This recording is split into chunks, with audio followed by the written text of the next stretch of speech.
Ji students, this is our seventh lecture on multivariable calculus.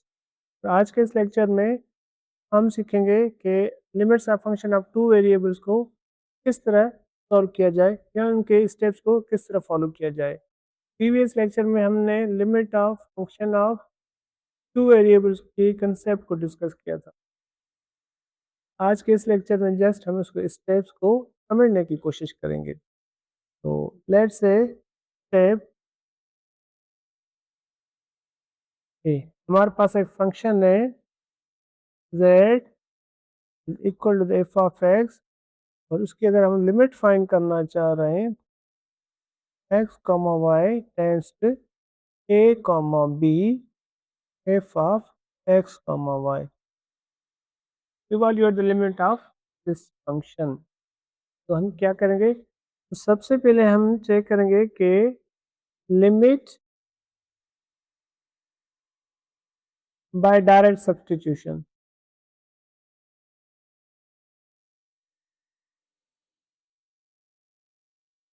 If possible. ठीक हो गया।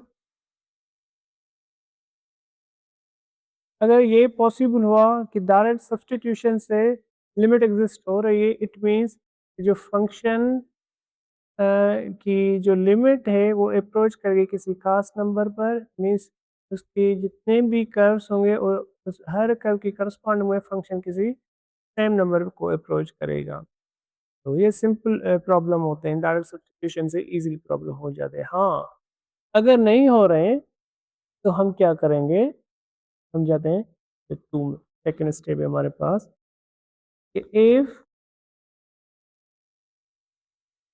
Direct limit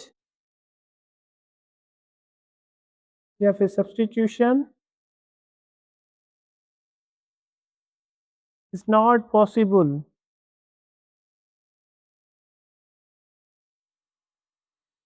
then हम क्या करेंगे, then we take the limits eight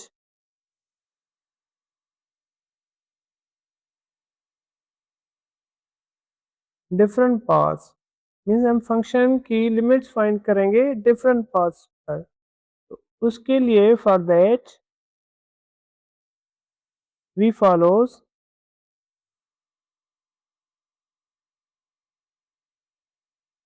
these following four steps.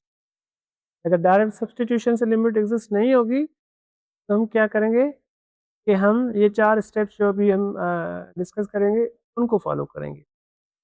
जैसे कि step one की अगर हम बात करना चाहें, स्टेप वन क्या होगा, इसी के अंदर वो हो जाएगा कि लिमिट हम चेक करेंगे फर्स्ट कर्व पर, मीन्स अलोंग एक्स एक्सिस पर चेक करेंगे और अलोंग एक्स एक्सिस पर वाई की वैल्यू क्या होगी, 0। ये एक कर्व हो जाएगा, बेसिक कर्व है हमारे पास। या सेकंड स्टेप क्या होगा, अलोंग वाई एक्सिस पे भी चेक करेंगे तो वहां पे एक्स की वैल्यू क्या होगी, 0 होगी। तो अगर एक्स एक्सिस और वाई एक्सिस इन दोनों कर्व पर लिमिट सेम आ रही है, देन हम थर्ड में जाएंगे, थर्ड लिमिट को फॉलो करेंगे। हाँ, अगर दोनों की लिमिट डिफरेंट आ रही है along X axis and along Y axis पर, तो हम थर्ड स्टेप में नहीं जाएंगे, वहां पे हमें आइडिया हो जाएगा कि इस फंक्शन की लिमिट एग्जिस्ट नहीं होगी। जैसे अगर फर्स्ट में भी हो रहा है सेकंड में भी हो रहा है तो हम थर्ड को फॉलो करेंगे। और थर्ड में क्या है कि अलॉन्ग स्ट्रेट लाइन, ठीक है, इसी कर्व पर फंक्शन जैसे कि y is equal to the M X, इस कर्व पर स्ट्रेट लाइन पर इस कर्व पर हम चेक करेंगे फंक्शन की लिमिट। तो step one step two step three तीनों में सेम आना चाहिए लिमिट। तीनों की फंक्शन जो अप्रोच करेगा किसी खास नंबर सेम नंबर को अप्रोच करेगी। अगर सेम पर नहीं करेगी तो वहाँ पे तो डायरेक्टली हम कह सकते हैं कि लिमिट इज नॉट एग्जिस्ट। ठीक है, तो first step second and third भी अप्रोच कर रही हैं किसी खास नंबर सेम पर, तो हम फोर्थ में भी जाएंगे। फोर्थ है हमारे पास कि चूज अ पाथ, ठीक है, दैट मेक्स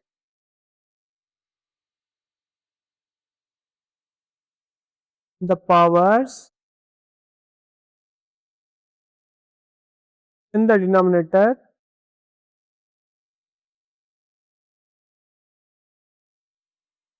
इक्वल।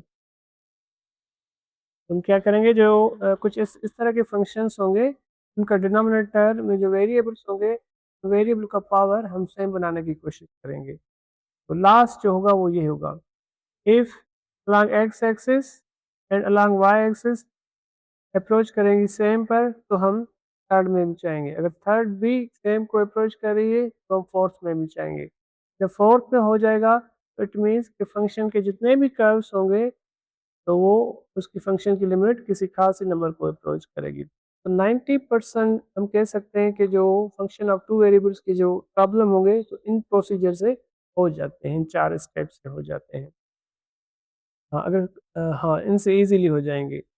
तो नेक्स्ट जो हमारा लेक्चर होगा, हम क्या करेंगे, कुछ प्रॉब्लम लेकर आएँगे, उसमें डायरेक्ट सब्स्टिट्यूशन के भी प्रॉब्लम करेंगे, कुछ ऐसे करेंगे जिसमें अलोंग एक्स एक्सिस और अलोंग वाई एक्सिस भी होंगे, लेकिन वो डिफरेंट होंगे, तो वहाँ पे हम कहेंगे लिमिट उसकी एग्जिस्ट नहीं होगी। कुछ इस तरह के भी प्रॉब्लम होंगे जिसमें लिमिट एग्जिस्ट होगी।